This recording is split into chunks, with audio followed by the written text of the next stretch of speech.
Welcome to Echoes and Roots. I'm Sabine, and I connect you to Mother Nature and to the wisdom of the past, to heal and to remember who you are. Hello and welcome everyone. I'm going to bring to you today some magic, some wisdom from the Azores and also from some of our past timelines, especially the Atlantean timeline. Now, if you haven't heard of them, the Azores are 9 islands in the middle of the Atlantic Ocean. They are volcanic islands. They are actually on tectonic plates on a triple junction of tectonic plates. And they are mountaintops. So you're on an island, but you're actually on top of a mountain because the Azores reach to the bottom. These mountains reach to the bottom of the seabed, with the highest one being 6,000 meters tall. So it's a very special location. And when you look at the Azores and you look at research and historic mentionings of Atlantis, especially of Plato. Now, I believe Atlantis was a global civilization. It was across the globe, but I certainly also do see that there was a last remaining mainland in a way, a center with the main cities, the main colonies of Atlantis, and that seemed to have been an island that has then sank into the Atlantic Ocean. And this island, when you look at the evidence, it is basically, so the Azores are the middle, they are the remaining mountains of this island, and then it spread from Madeira, where I also have been. Some say actually it had spread to the gates of Gibraltar, but Madeira is definitely, because I've been there, I felt the energy on Madeira is very Atlantean.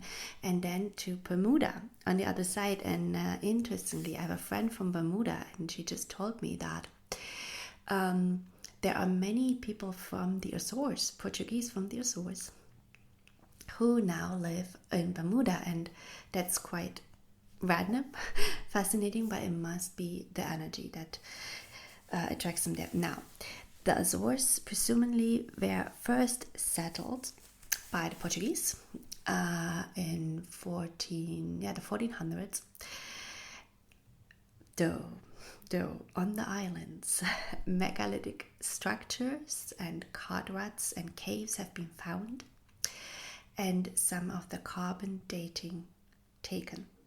And these structures show clearly that they are much older than the Portuguese settlement. And I've visited them. So I'm gonna, I have some fascinating stories to tell you about these megalithic sites there. Really fascinating. Now, why have I been in the Azores?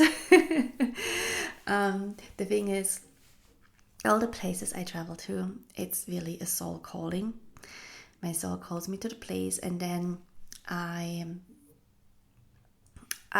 felt called to it. I just was a bit unsure because I felt its connection to Atlantis. I personally have always have not resonated so much with the Atlantean timeline because of its darkness. But then I had, if you follow me on Instagram, I had people vote on where I should go without telling them the options, and that was one of the options, and it was very clear, came out 70%. So I'm so glad I booked it because I loved it. Thank you everyone who voted. I absolutely loved it. It is, the Azores are beautiful. Honestly, it's so, because it's, the nature is amazing and the nature speaks. And as you might know, I've been really pushed in the last months to really connect with nature and to really channel from nature. And yeah, nature was also very alive there. There's so many fascinating things I encountered there. And I also, of course, went in preparation for my next course, Humanity, the Reclamation. And in Humanity, the Reclamation, I basically teach on the history of humanity, going back Atlantis, Lemuria, and the timeline before that, going back to our origin, which I call 7th dimension Hyperborea. Some people say it was 8, but higher than Lemuria, and our beautiful origin, because I find it so important that we remember who we are. And if you watched Avatar and you saw the Na'vi, this is very much about who we are as humanity, and who our absolute beautiful original blueprint is in our DNA, and how we lived here on Earth, on this Garden Eden, and how we protected her. And I'm showing you in the course. So the course is a result really of years of my own research, of my own channelings, but also courses I have done with scientists who look at temple science, who look at science of our physical body, of the light body, everything that I know I have read and studied. And I really want to show you also the science of how we have lived. So why we have built temples a certain way, to live in harmony on this planet, and to actually make sure to protect our consciousness, to protect the consciousness of this planet, to protect peace. Because we've experienced really dark times, and we're going to go in the course into this. So the course has, I think it has 6 lessons, and it starts with the bigger timelines, so really taking you through the different versions, dimensional versions of Earth, and the timelines we had. And then we're going to go into actually the builder science. So really looking at the physical, why we have built temples certain ways, how our light body is structured initially, how we upkeep health with the environment. And these are things that you can also then take and really apply, because this course is for us. It's for us to awaken, to remember, and then to apply it again in the physical, because we are here to change the physical. Really to change the physical, to transform. If you're actually in a 3D job, be happy, because you are at the forefront of transforming. Know your place, know your importance. You're at the forefront of transforming the healthcare system, we have to transform so many, like the political, the financial system. I'm going to explain to you like all these structures, like for instance, class systems. This all came in when duality in Atlantean times came in, the suppression, the slavery, all of this stuff. This is not initially how we would operate with our true nature. This is not how we would operate. And I have some beautiful channelings I did on the Lemurian times as well, about education, things like that, where we have a lot to work to do, a lot of work. And I find it really crucial that we remember how to build a society where we can all flourish, not just a couple of people in the West. No, everyone, also the people that are being born in war-stricken areas, the children that are being trafficked. That has to stop. That level of slavery, of abuse, of just outright horrible darkness has to stop on this planet. And we can only stop it by understanding who we truly are and how our ancestors have lived at many thousands of years in peace, and have kept up that peace, in co-creation with Mother Earth. So we're going to look at the outright science. We're also going to look at our role, like as sort of the guardians of Earth, and what that meant, like how we worked with nature, how we worked with water, what kind of teachings we had. Yeah, and then we are also going to look at the dark ages. We have to look at the darkness, at the different also galactic races, their influence on Earth, at the darkness outside, but also within us. That's the most important part, because everything we see reflected in the world is also within, right? So that's why also this course is not for beginners. This course is if you already have done some healing, because the more healing you do, the more you look at your own shadows, the more you look at your own darkness, the more you can actually see the darkness in the world. You're not ignoring it anymore. You see it and you're ready to do something about it. Because right now we have so many, either humans are trapped in suffering, right? They are in these areas where they have no access to healthcare, no access to any sort of level of wealth, right? No access to education. So they are in survival mode. They are literally being kept in survival mode. They have no ability to fight against this, and then it's us here who are comfortable, but we are kept in sort of the false new age programming that just tells us, oh yeah, with some wishful thinking, we're gonna all transcend the earth. No. No. No. We are here to look into the truth, to expose the darkness, to expose it, and to search for the truth, like recklessly, to search for the truth, expose the darkness, so that then we can create better conditions for the people on the planet who are in survival mode and who are kept in survival mode, and who are kept in suffering, who are being exploited. And not just the people, it's also the nature, right? It's like everywhere we're exploiting the planet is being exploited, people are being exploited, but you have to first heal within.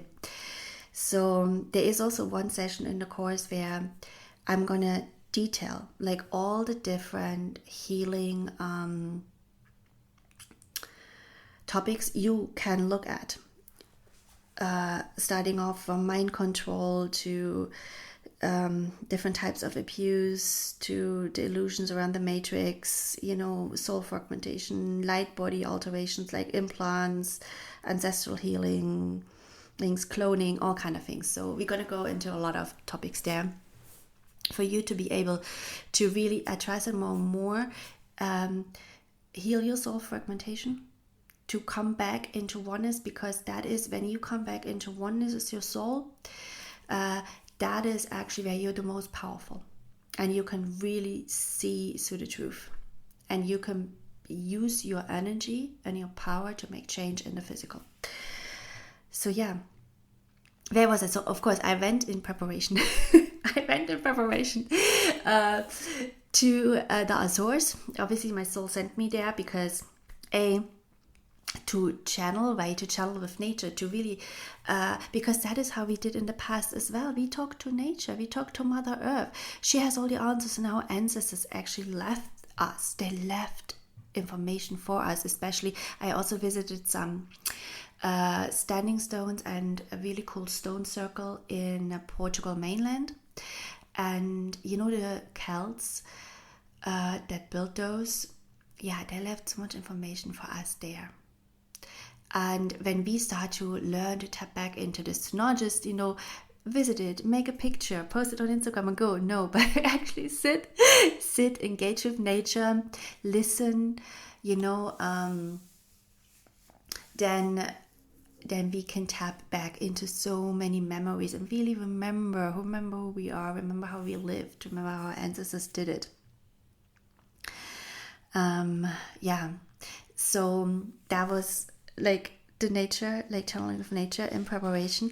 And the thing is, in the Azores, so I came across all of this incredible nature that literally spoke, and what spoke most there was the stones. So when you listen to my podcast on Guatemala, there I was really focused on channeling with trees. Incredible trees. The jungle held a lot of secrets, a lot of answers. And in the Azores, also incredible, beautiful trees. But what was more active was the stones, because what happens also with nature is nature can go into a dormant state, especially if we abuse nature a lot, so if we pollute it a lot, if we do a lot of deforestation, etc., then nature goes often into this dormant state, so it's literally sleeping. And then it's harder. We are here actually, this is one of our roles, is to reawaken. Because when we see nature, when we recognize, a tree is a being, it's a being.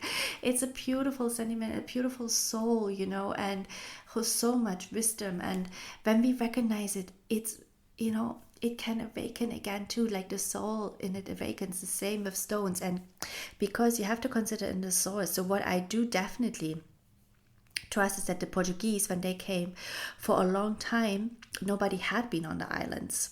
They were obviously not the first ones in the 1400s, but because these are volcanic islands and there are frequent earthquakes there and volcanic eruptions, that most likely for a couple of, 1,000 years, nobody had been on the island. So the nature was very untouched. And still to this day, much less altered than you find in many other places, right? So the nature is more awake. And the stones especially were very, very present. And I found so many spirits in the stones.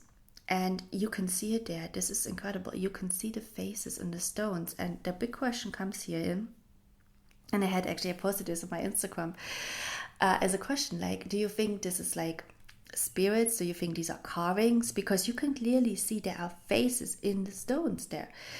Or is it petrified, like giants? And most people voted for it's petrified. So it was like a giant guardian, a being. There are also many, I will tell you about the dragons. Oh my god. Yeah, so there are animals as well, large. I also came across a really large snake. I'm talking about the head of the size of, like a 2-meter head kind of thing, So, and these faces they were massive, right? They are massive, not like the size of our face. And I found them especially in the waterfalls. Always the guardians of the waterfalls, they're very interesting. Sometimes when I went in Manchester, there you also find a lot of guardians, also some very active stones. But you find kind of more gentle energy, like a little bit fairy. Not in the Azores, no. You find in the Azores these massive guardians, like giant beings, who are the guardians of the waterfalls there. And another place where I came across really giant guardians was in Guatemala. The Mayan, literally, when I opened the records there of one of the trees, this guardian came out, and he is, I don't know, he was like 30 meters or something, like massive. And it's in the Azores, it's like lemurs are like 10 meters, 20 meters type of guardians but in the stones. And the stones felt like they could move. Like as if it could move and open up to different worlds. And you definitely have a lot there behind veils.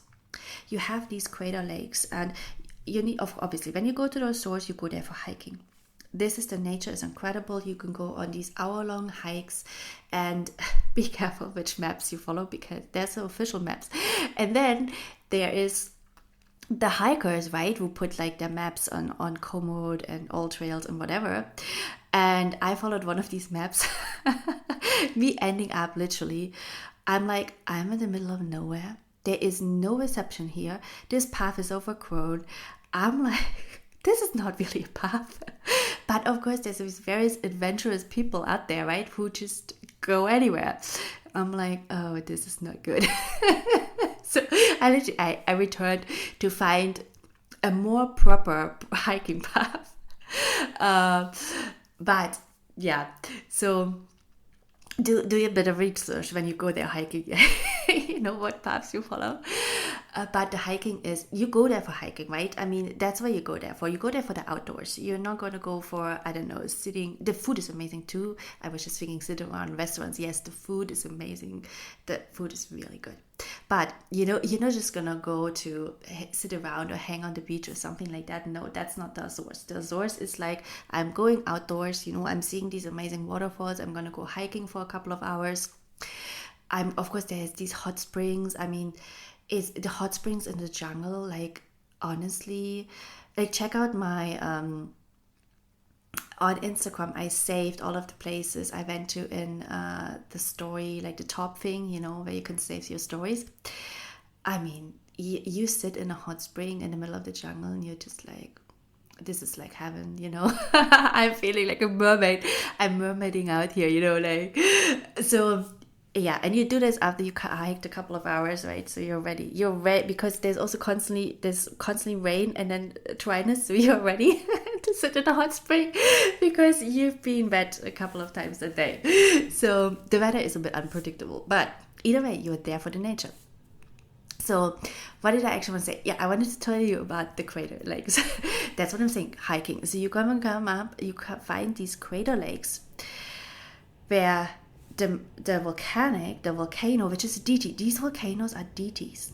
And there's actually one megalithic site on Tercera where they prayed, they worked with the deity of the volcano because our ancestors obviously knew this is a deity. If you want to know if there's a volcanic eruption, you better communicate to that deity so you know when the civilization has to leave the island so you don't get trapped. So yeah, but yeah, deities, these volcanic, these massive. Think about it, you are actually on a mountain of 6,000 meters on the top. How sacred! What sacred place that is! This is crazy. This is a really incredible sacred place, you know. So you have these crater lakes from previous eruptions, and the water is very special in the lakes, and there is a lot in the water. So I was talking about behind the veils. So sometimes the fog moves in over these crater lakes and you literally know there's things happening behind, because I was talking about the mountains moving, right? There is dimensions behind this, worlds behind this, and there are these massive crystals. I could just see them when I was channeling there. The stones always showed me these massive crystals in the lakes, but there are many mysteries. There are still many veils, like even in the channeling, right, in the Akasha, many things that are just not even to be revealed yet because it's not the time yet, you know. But there are it's interesting, like in Guatemala, when you walk through, especially through Tikal, you can feel the Mayan civilization still there. As I told you, like they said, they're not gone. Like there is a layer, there's an over layer, right? Because we're saying they ascended, right? They left, yeah, they're on a different, they may be back on the fifth dimension, as I said, you know, they're back the Mayan times, but you feel them very present still. It's very interesting. In the Azores, you feel them slightly less present, but you also feel there is something here. There is some sort of civilization, something going on here behind the veil that I don't see. And yeah, but it is there. You just feel it there. And with these large petrified guardians, yeah, you just know they are real, you know. They are beings, and are they petrified? Are they like how did this exactly happen? And because they are so tall and so big, especially with the waterfalls, it is clear that the waters must be very sacred. And actually, you can, when you drink, all the water on the island, from what I remember, comes from the springs there. This is on São Miguel, on the main island. So when you travel there, it's 9 islands, right? You need at least a week on São Miguel. There is a lot to do and to see on São Miguel alone. And then you can island hop to the other islands. They're all known for different things. They're smaller. The pace is even slower than on Sao Miguel, even though that pace is already slower. Summer will be busy, so June to mid-September is going to be very crowded. I went beginning May, which was springtime, which was also enough people, but it wasn't crazy crowded. It was really okay. Yeah, where was I? Sorry, I'm jumping back and forth. I'm thinking back of the Guardians. Yeah, this is going to be, once we start, I did not communicate, actually. I'm thinking about this back now. I definitely want to go back. I already got a message. I need to go back to some of the other islands, but in due time. But I communicated with a lot of stones, but not with some of the waterfall guardians. I didn't communicate directly.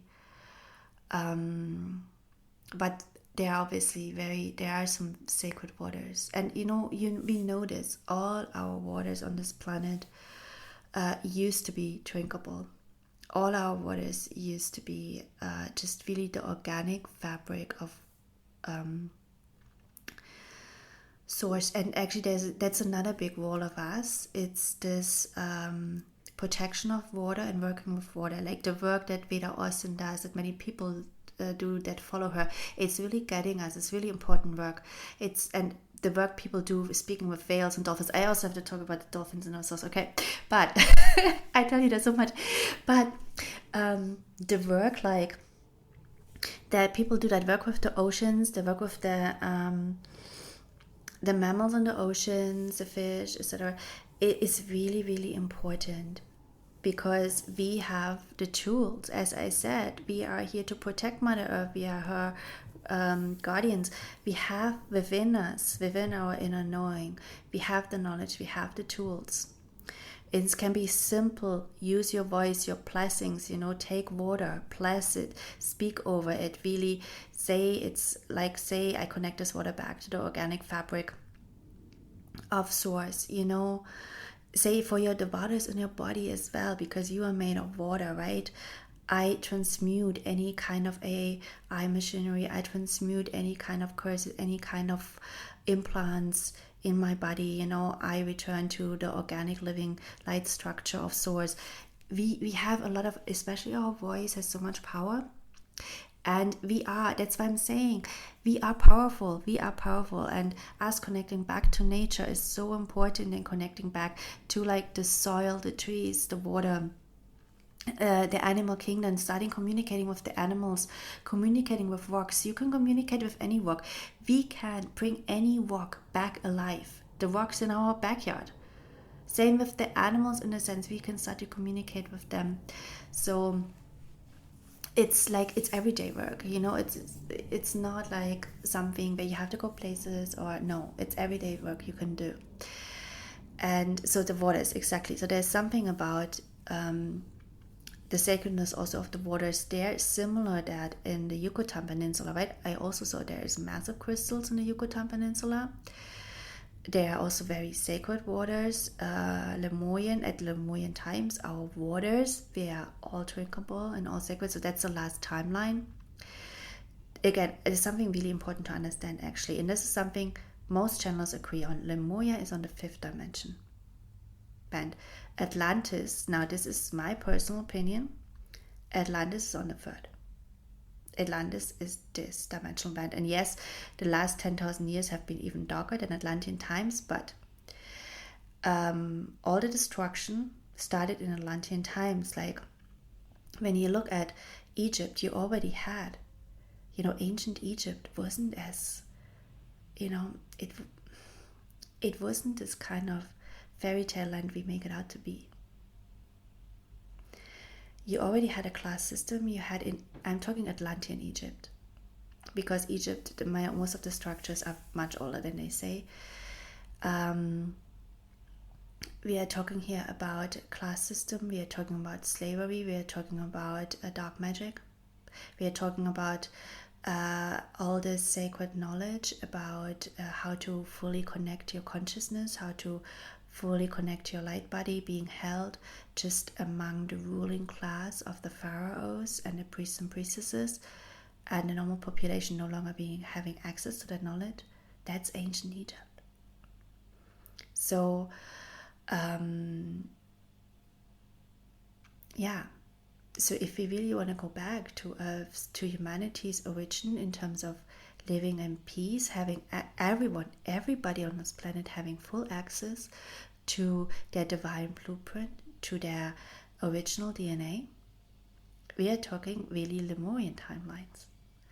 And then we are going back. That's why it's important to tune into the Lemurian timelines. It's also really important to understand Atlantis, to not repeat the same mistakes. And to understand the technology, because I can tell you, it's so interesting. So a lot of technology that's coming out now that we see that, oh yeah, this is healing technology. Well, it's actually just Atlantic technology that is coming back. And yes, maybe it makes my plant grow, maybe it structures my water, but maybe there's also something in it that is controlling my mind. So we have to be, that's why you need to really go dig deep and understand the truth about these timelines. There's a lot of distortion, false information about Atlantis out there, making it into this golden age of humanity, which it wasn't. It just wasn't. So, and that's why I'm saying it's so important to understand the truth. So you understand any kind of technology coming out now, you understand what is this technology? What does it do? You remember yourself in your soul, because we were all there. We were all there in all these different timelines. And I find it also really important for people to remember the Lemurian timeline, our origin. And then even going, that's why I'm going to take you even further back to our origin, to 7th dimension. Because that is really, really hard to tune into. Even for me, I'm going to travel to a very special location to channel for this class in Humanity Reclamation. This will be a channeling on the 7th dimension and our true origin, because that one is, it's even hard to tune into, though we had examples of people who carried our original blueprint, the entire Christ Yeshua mission, all these people did carry it. So we have many examples actually throughout history as well, many memories as well. Yeah.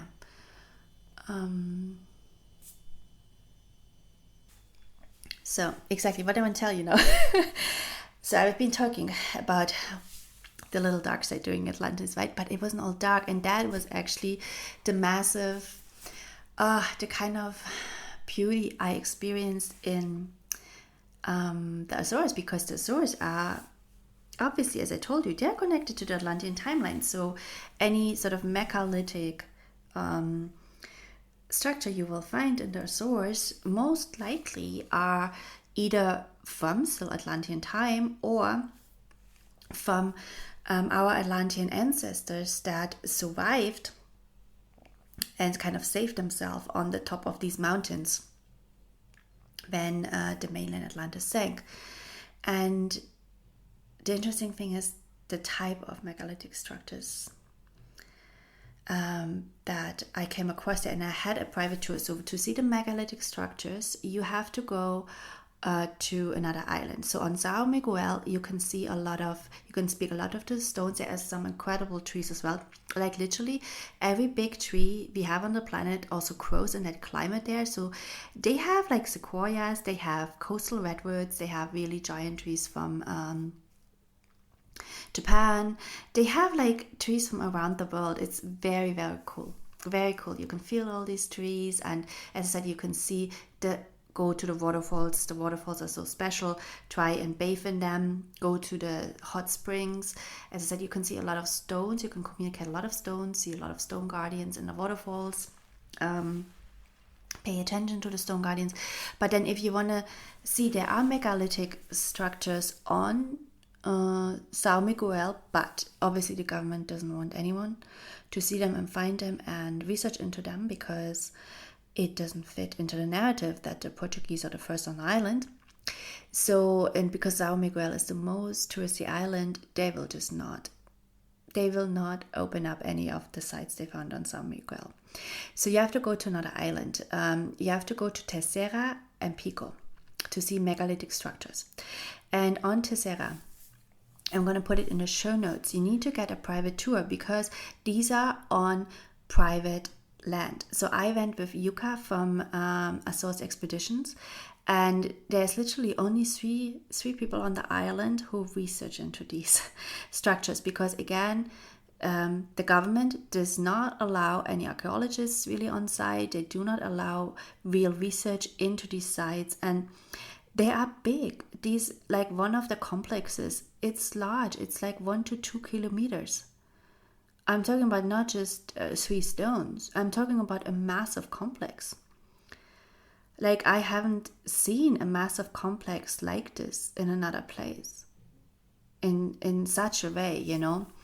But yeah, no research is being allowed. Some of the really fascinating caves actually are no surprise on military on military land, so there is no way you're gonna see them anymore, because yeah, no one is gonna be allowed there. So if you want to see some of it, get a private tour with Yuka. He's a really nice person. If you are coming from the Netherlands, he loves stroopwafel. That's like a Dutch cookie. So bring him some. He will be so happy. He's very, very sweet. He will be so happy. And now, the megalithic structures he showed me, they all pointed to something I absolutely loved, which is a really nature-based spirituality. And this actually showed me, because this is so linked to Atlantis, it showed me, look, we had ancestors, we had groups that during all times continued to practice our original type of spirituality, where you build structures in honor and in co-creation of Earth. Where you literally, like, they knew all the signs, they knew the celestial alignments, these structures are aligned. Obviously, the typical ones, solstice, equinox, right, which open portals, they're electromagnetic portals, but then you also have them aligned to the different star systems. And then it's again like as above, so below, right? If we want to bring in, because, so this is an important concept to understand, like to create a harmonic field on our planet, we have 2 frequencies that do that. First and foremost is the Schumann resonance of Mother Earth. So if you enhance her resonance with structures like stones that basically amplify the energy, and then you use water as well, again amplifies the energy, you basically make sure that this energy flows, like literally it flows around, right? It flows around if you have this around for ceremonial places, but also just for living, like in your home, in your house, like the way you build, right? If you build, like if you use feng shui, simple things, again, you make sure that the energy flows well. If you use certain materials, you make sure that you keep a very high level of the Schumann resonance. So healthy, harmonious energy for our cells. Our cells vibrate in Schumann resonance if they're in harmony and in health. Again, so you have the Schumann resonance that you want to amplify with structures, because we are humans, we are the man, we are here to build structures. So you have that. And then you have a second thing, you have rays.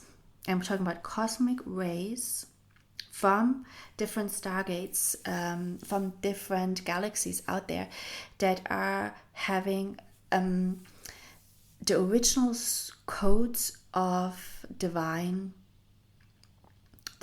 blueprint, basically. So, and there is, I always call them the Trinity rays. So I work a lot with sites who have a very clear blue flame. We have the purple flame as well. We have another one. But these basically hold this, what I said, like this organic structure, this organic living structure of source, you know, this very angelic frequency of life that promotes life, of the organic structure, how the universe was first created, before we had a disruption before we had a fault, no, how do you call this, a problem in the software program which created the darkness and the destruction, basically, destructive service to self force. But if you look at the organic structure of the universe, you have cosmic rays that emit that have that frequency. It's a frequency again, right? And you can bring this down, and you see this a lot when you look at my Malta material.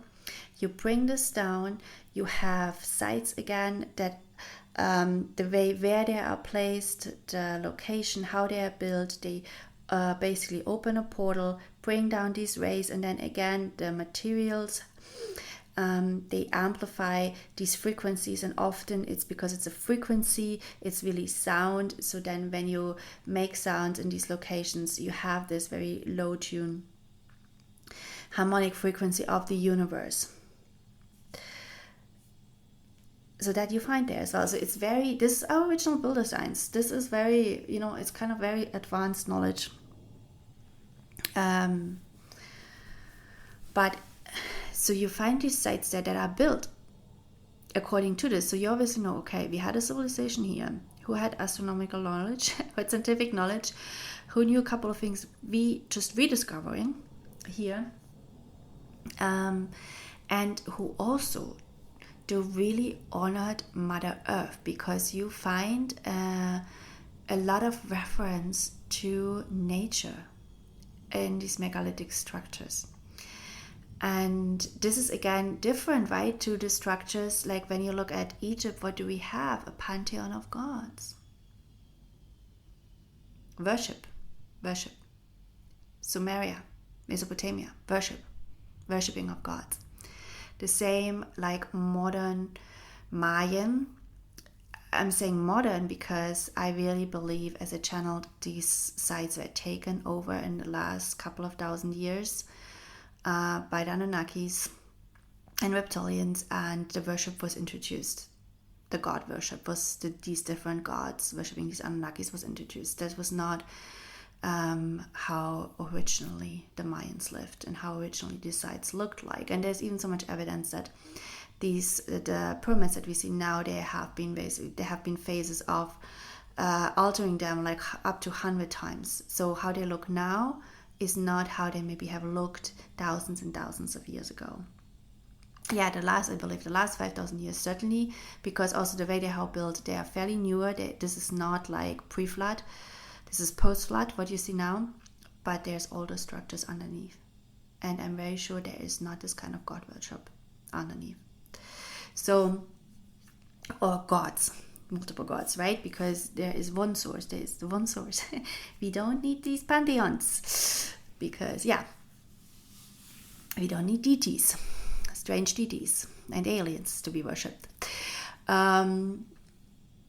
So you find too in the Azores with the megalithic sites, you find a lot of reference to nature. And what I love the most, oh my God, this was the most amazing place I've been, was a dragon temple. Honestly, like I work with dragons, a lot in the Akashic records, because generally on sites when I go to places, because the dragon energy is everywhere. And there's also actually, oh my God, there is a massive sleeping dragon in the City Cidade. Like this is one of the big crater lakes on São Miguel. And this is the main lake, this is the main side of São Miguel. Everybody has to see it. You have to hike there. It's a really cool hike around. Takes you a couple of hours, but it's really nice to go. And there is this little mountain in between the two lakes, and you see it from above, and you just see it's a dragon. It's like a petrified dragon, a sleeping dragon that's protecting. It's protecting, the consciousness. And one of the people in my community, Melissa, actually, she said this whole discussion, are these petrified? And she had this sort of inkling saying, yes, maybe they are petrified, dragons, ancient guardian giants, but they did it in service because the energy stays. And I was thinking about this. I was like, wow, this is actually an incredible thought, that they could have done this in service, that they put themselves in this sort of physical, right, in this physical asleep state, becoming petrified physical, but their energy is there and they're still guarding the place. So, and when we talk, okay, with the giant guardians, so we also had some giant races on our planet, the Nephilim, that were not so benevolent, but this is not the guardians I felt there, so this is different. This is different. So I'm very curious about these waterfall guardians, but either way, now the dragon temple, literally when you look at my pictures, you will see it's a dragon. It's so clear, it's a dragon. And then there's all these, so there's this big stone that clearly looks like a dragon. And then there's all these other stones around that were part of the temple because they have petroglyphs on them. They have, they really, all the sites reminded me so much of the Celts and the Essenes, actually, because everywhere there was places to collect water on the stones, to basically charge water. And to most likely use it for purification, for spiritual rituals. And then there were also places where clearly fire was used. And interestingly, the Essenes, in their baptism rituals, you have fire, water, and the light, the sort of the seed of God. So it reminded me a lot. It felt very, I don't know, it just felt very Celtic, the sites there. And the dragon temple, the energy was amazing of the dragon stone as well. And I just knew it almost it was just like this confirmation for me. Oh my God, they knew Mother Earth. She is a solar dragon. She's a dragon consciousness. They knew all these dragons protect sacred sites, they protect the grid lines, they work with the grid lines, they protect the sacred waters, because this was actually, the dragon temple is placed in front of a cauldron again. So this was again got a crater created by a previous volcanic eruption, and now there is no water in it, but maybe in the past there was water in it. But it's obviously, it was a very sacred site, and you can feel the energy in the stones, and you see it. There's a couple of 100 meters. There's some other stones. There's nothing on them. No petroglyphs, no shapes, nothing. This was obviously a temple in a very specific location, and it just, I don't know. It felt very healing to me to see. Yes, and I knew this, but to see it that also during the Atlantean times. Where technology was really taking over, and a lot of abuse and power struggles happened. We also had these groups who really still honored Earth, practiced this original nature-based science and spirituality, and still very advanced, right? This is the structures are extremely sophisticated now. Yeah, they look like stone, but they're thousands of years old. So the structures in itself, and you just think about that, they're also aligned to star constellations. They're very, very sophisticated, and the size of one of the temple complexes we looked at, I said it's 1 to 2 kilometers, a complex with different, spiritual, almost I don't know, different spiritual places. There was this one dolmen structure where I think this was definitely a place sort of for initiation, potentially also astral travel. There were places where they gathered, they sat around, places most likely also for baptism and rituals like that. So, and it was a huge site, and I was also so interesting how they built it, because they made sure that the energy travels through the structures, through the stones. So they always had stones connecting each of the different dolmen structures. It was very interesting, very fascinating, and what we can do, because obviously the government doesn't allow any researchers, any archaeologists to go in there, but you can feel it, you can go and book yourself a direct tour, private tour. You can go there, you can feel the site. So you just remember yourself, you just, you basically awaken the knowledge of it in yourself. And I also actually think this is how we ideally engage with these sites, also with, pyramids of any kind, of stone circles. It's by us going there, taking the time to sit there, be with the land, be with the energy, and see what we feel. Yeah, and see what comes up, and see what the site brings up in us, and what we feel, how our ancestors have used this site and have done ceremonies there, and how they lived. Because as I said, they left the knowledge for us. They left it in the land, in the stones, partially in the trees as well. And because the trees, they tap into the root network, right, of their ancestors. So that forest, if there's a forest in a specific area, it taps into the past as well. And it taps into your soul as well. If you have been there, actually, trees remember souls. I don't know if stones remember souls, maybe too. Like, I think there's a lot we can still learn about connecting to stones. Yeah, and there's a lot of research done, of course, now, more and more people connecting to water, which is really important because it's such an intelligent source. I wanna do a channeling on the source a little bit, give you some feeling. And then, one more thing, because when it comes to the, two things I wanted to mention, the dolphins and, there's also card ruts. So these carvings in stone that you have in many locations, those ones are really veiled in the Akashic records. I've seen them a second time. I've seen them in Malta. I've done channelings in Malta. I've seen them here now in Azores. Very veiled. Who made this? What this is? Not done by cards. No, this does not resonate. They were actually the ones in Azores were going to obsidian sources. The card ruts energetically do not always feel good. So the card ruts feel different than for instance, the Dragon Temple and the other temples. So I am not sure if it's the same type of people who made that and who used it.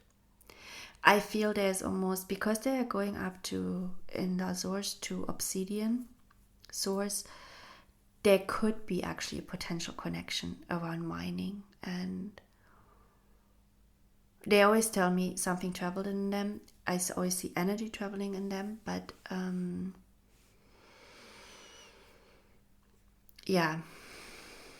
these are very mysterious, but their energy doesn't always feel good. So it's going to be very interesting when we find out what these are really are. Now, the dolphins.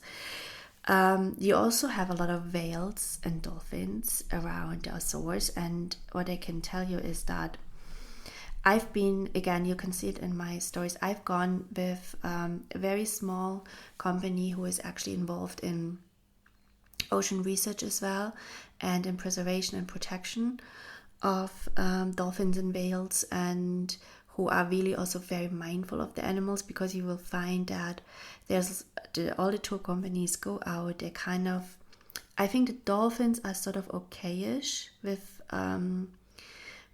the boats coming, and because they're more playful and they move also quite fast. And I think the dolphins, from what I felt, the dolphins are pretty okay with the tour boats, but the whales, I felt a lot of the tour boats, the whale watching tours, were really chasing the whales. And there's a lot of, what they have is a lot of female whales with their calves, and they obviously, if you're a mom with your baby, you do not want to be chased by tour boats. So, and I really liked about the company I was going with, they were focusing kind of on the dolphins, and then they were really mindful of the whale mother, and we watched a bit, and then we turned around because it was just, they were like, no, it's too many boats, it doesn't feel good for her. And they were really tuning in what she also feels. And I think this is how, I find it so interesting, like we want to connect to these animals, and it's also important. I also think they want to connect to us, but it has to be in a mindful way and in a respectful way, and it cannot just be for pictures. You know what I mean? Like, because then this is the other thing. Like, okay, we want to go on these whale watching tours and dolphin tours and take pictures and post it on Instagram and do whatever with it. But are we actually caring about the lives of them? Are we protecting them? Other than just going on this tour, are we doing anything? This is actually not for them at all, this tour, but are we actually concerned about, the plastic in the ocean? Are we concerned about like the overfishing? Are we concerned about the life of the whales? And are we concerned about the noise, the sound all these boats are making, which is 100% disturbing for them? Like, are we concerned about any of this, or are we just going there because I think there's actually two things. There's we are on holiday and we want to do things and we want to see them, but I think there is a part in us that's innate human, where we want to connect back to nature, right? We want to connect to the animals, but I feel we are sometimes so, I don't know, is this like selfish or shallow?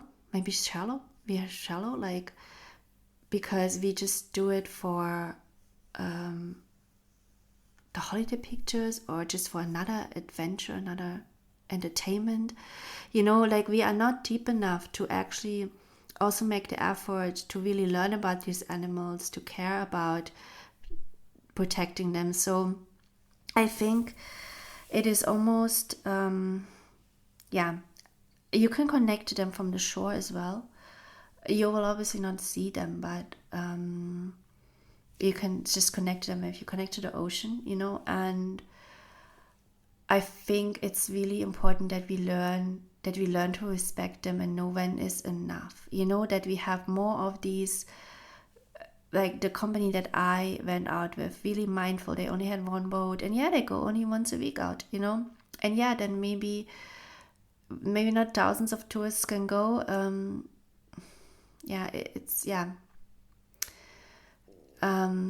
It's a really hard balance to be found, but we have to also start to consider others on this planet, not just us. It's not just about us, and if we really want to connect to these animals, then it is actually not about the pictures. It's about actually tuning in and trying to listen to them, learning from them, because whales are so intelligent. They read the Akashic records of the ocean.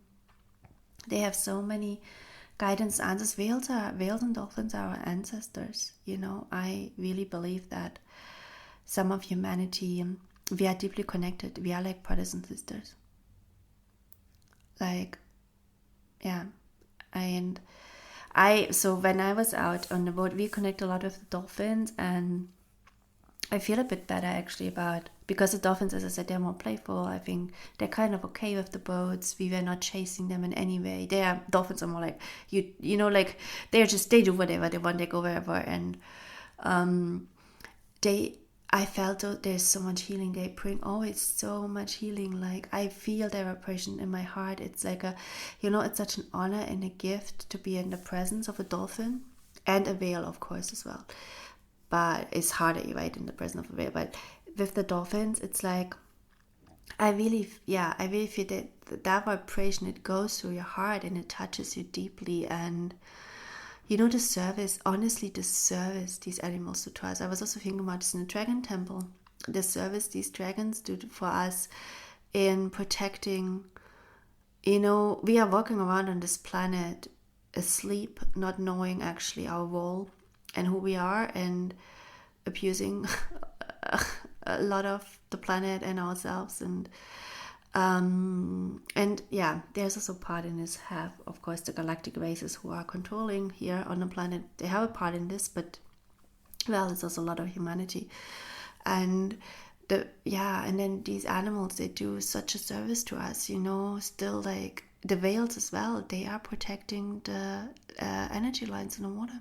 They're protecting the portals in the water. You cannot imagine the service they do for us, because when you think about the acidity of the oceans now, the pollution in the oceans, like what they undergo, the degradation they undergo to their souls, to their bodies, to do that service for us.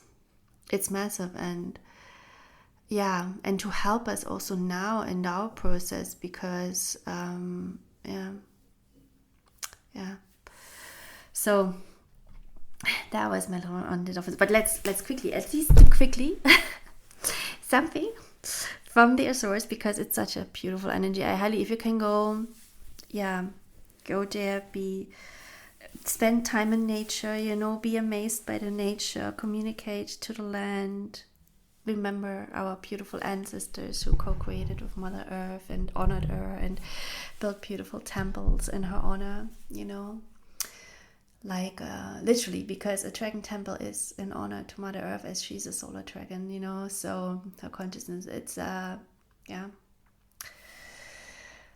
let's get into the channeling. I, Sabine, would like to open the Akashic records of the Azores and the highest of light, highest of destiny, surrounding those that support us and those that hold the codes and wisdom of all galaxies. I stand in front of you in service, in humbleness and gratitude, serving Source, serving this audience, serving the light, speaking from truth, speaking from love, speaking from Source, surrounding ourselves with divine protection as we are being held by the Divine Mother and guided by Divine Father, transmuting any kind of false information, AI machinery, mind control implants, and distortions in the field, connecting to the love and light of Source, and so it is. Isolate the Akashic records of the Azores are now open. Hinisiani akani nakatasiani tonos tonia ani kataya nisitayano deali and tono no sutayani atono. Siani katonaya the air aonaya tisidania goto ania unveiling. Anasutayani sutonoya no kotaya. Okay, steps through the time, steps through a portal.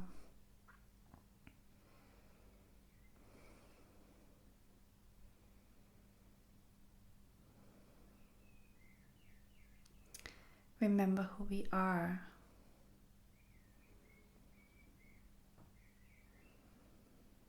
I'm seeing a lot of stars. I'm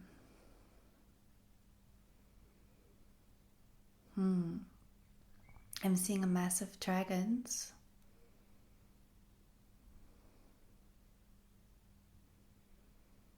Multiple, like as the mountains.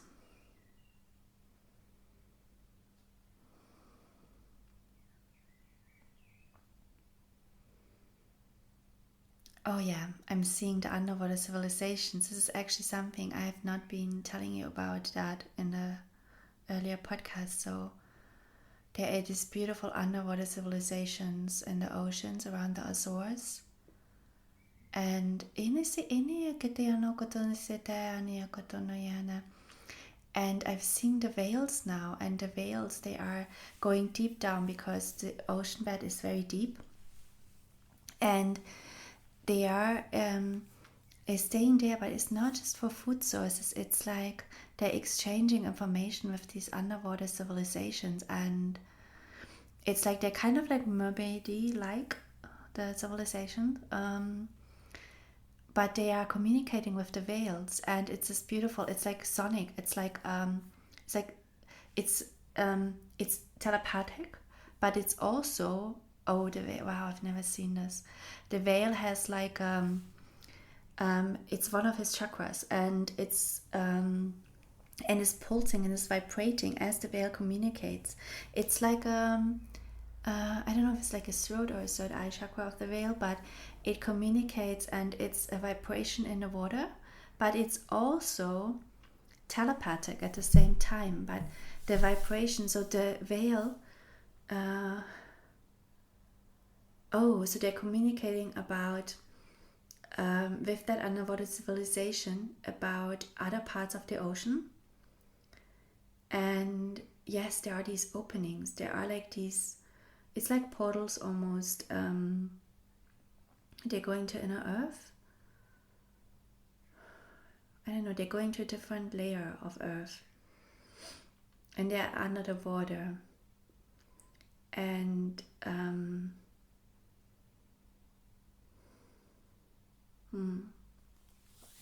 they're dragon eggs, that's very important.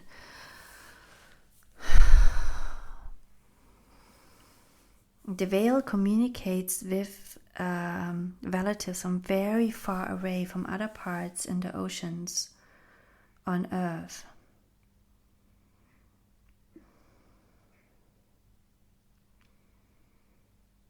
It's extremely intelligent veils, extremely intelligent.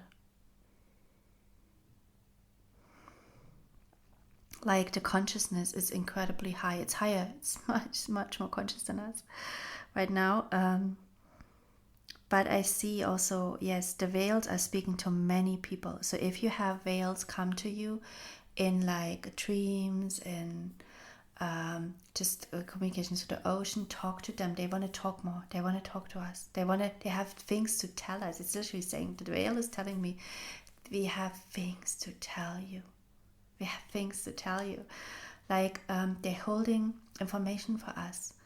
Like it's historic information, but it's also information on our blueprint. It's guidance. It's a lot of remembrance. It's healing as well. They're just holding a lot of information. They have kept that. They have preserved that. They have protected that for us for a long time. Thousands of years. And there's things happening in the ocean without our knowing that are not okay. Things being built in the ocean. That's from the government or something, from the elite. Something that's not okay.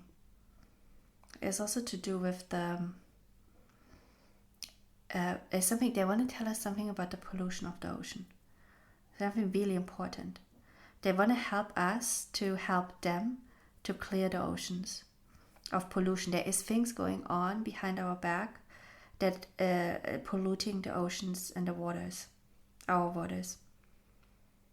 All waters, also the water that we drink. They want to tell us also about the water we drink and what we can do to clear it.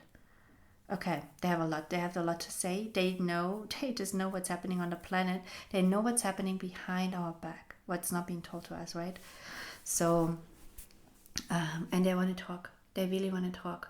They want more people to listen. They're saying you need to listen. Like actually everything in nature wants to talk. This is now, okay, we're going now away. They're beautiful. The veils are so beautiful. Their chakras is so beautiful, but they are suffering. They say in order for them to stay on the planet,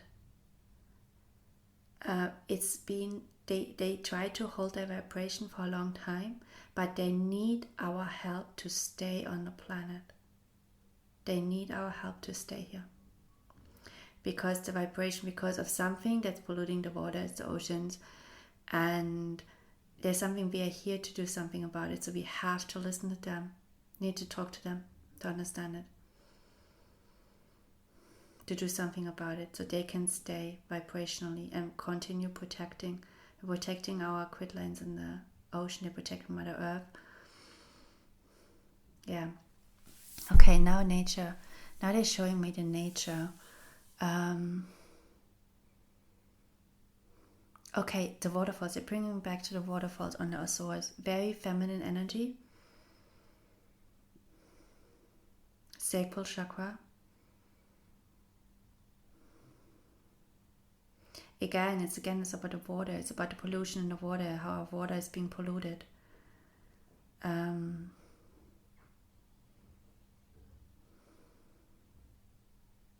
Again, communicate to the water, communicate to your water at home.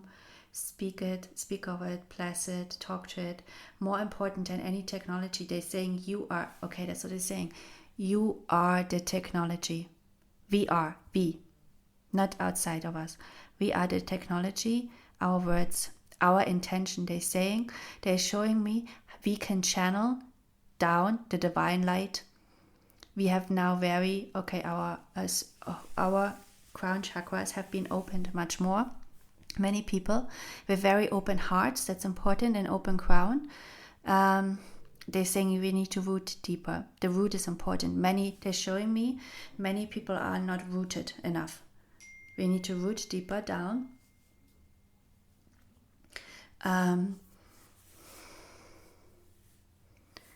We need to root deeper down.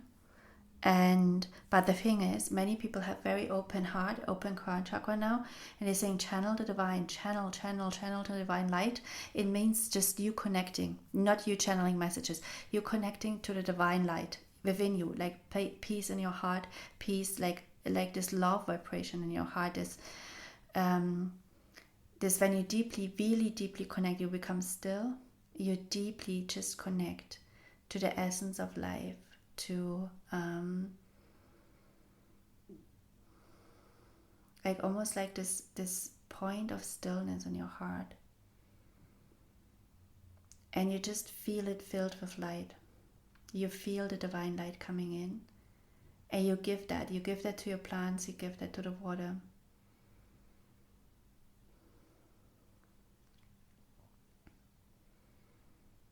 It's almost like you start an exchange between the waters in your body and the water that you're going to drink outside of you. But it's filled with this divine light. So they're saying it's not about channeling messages. It's about, actually, for most people, more important, is simply channeling the divine frequencies, the light. Like they're saying we are the antenna. We are becoming the antenna. And we are counterbalancing. They're now showing me the 5G's antennas, which are basically transmitting harmful frequencies. They are showing me we are the counterbalance antenna. We are the antennas of light on the planet, and is connecting to the divine light. So stillness, they're showing me people who are sort of in meditation and prayers, but also people who are out there, like, not just in stillness, but also people who are out there, they're in their garden, they're gardening, they're enjoying their things. They're showing me people who do things they really enjoy. They're really having, like, their heart is just open, they enjoy, they have fun, they really appreciate earth, they appreciate their food, they appreciate their life. And again, they're becoming this divine light. It's about really, they're saying you have to be the antenna, you have to be the divine light, and bring this down on the planet. It's very interesting because, in the past you might have had all these, pyramid sites that brought down lights and certain rays and frequencies. Now it's us, it's the humanity, it's us bringing it down. And so we're counterbalancing the technology, the dark antennas we have out there. And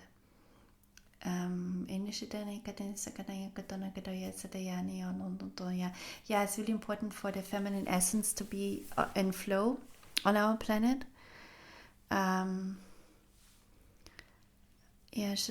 there's so much suppression, so much suppression of the feminine essence, but it's the connection also to Mother Earth, to nature. She is a female dragon, right? And they're showing me her now, and her female dragon, beautiful.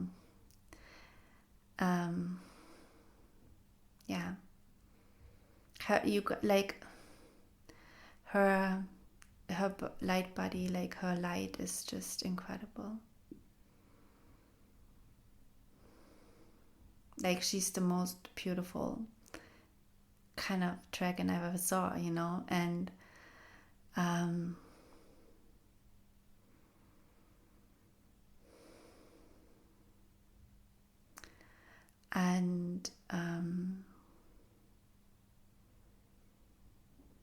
she's also the flow. she's also the flow of water, that consciousness of Earth, because she's also a water planet, but she's also this, it's a flow, like, and because she's a flow, she has this infinite abundance and Garden Eden state. And she really appreciates when we recognize the beauty and when we marvel at the beauty, because it's a little bit of that, that flow state, that the essence of her divinity is in every flower she creates.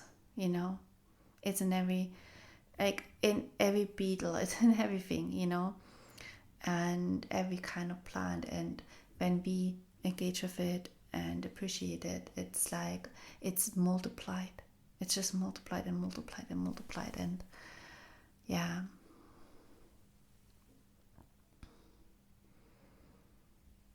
And it's also interesting, they're showing me back the Azores now with the volcanic character. And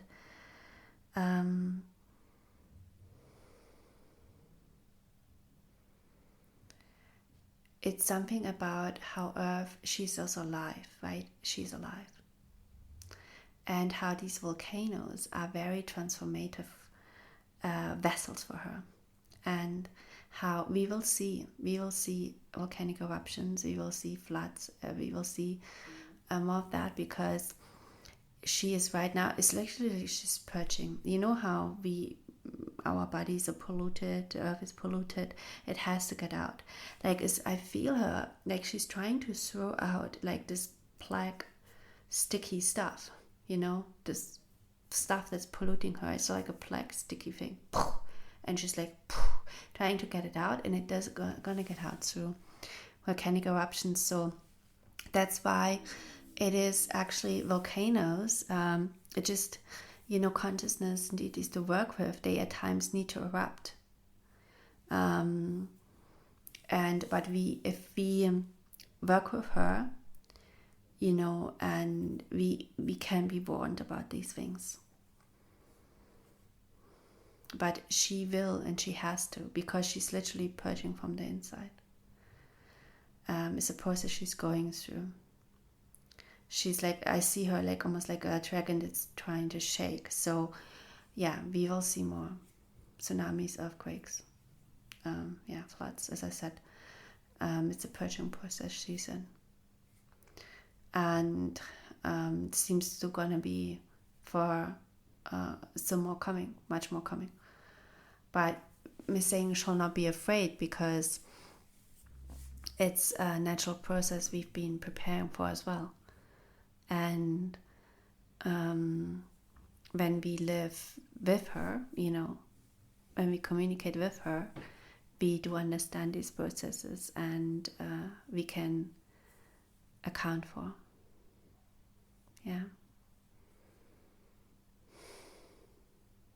Yeah, that's all she wants to say right now. And so it is of gratitude. The Akashic records are now closed. Yeah. What a beautiful consciousness the islands have. Oh my God. Yeah, and so many more mysteries. So many more mysteries with these islands. Whew. So, highly recommend you go there. You can check out my stories on it. And if you are in to learn more about our history and how we can return to a nature-based spirituality and what our ancestors have done to really be here in service to Earth, to create that balance again, join my course, Humanity to Reclamation. It starts, I think, 28 May. It starts. Yeah, you can get just a course or an upgraded package of a reading. So yeah, link is in the show notes. Thanks so much for being here, for staying here. It's a long podcast. I know. So, thanks so much. Have a lovely 2 weeks. Bye bye.